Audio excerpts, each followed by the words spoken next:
हक साली में हो खेलाया था तो हर जीजा कुछ करी है न ज्यादा। देखी मौका करब धोखा सब बुझाता जीजा। हक साली में हो खेलाया था तो हर जीजा कुछ करी है न ज्यादा।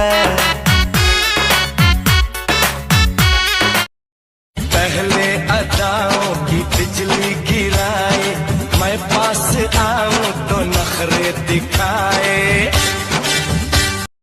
पहले अदाओं की बिजली गिराए, मैं पास आऊं तो नखरे दिखाए। बाबा के फेल तो हरदाव होई, केतनो लगई बाबा के फेल तो हरदाव होई। देवर चरे भा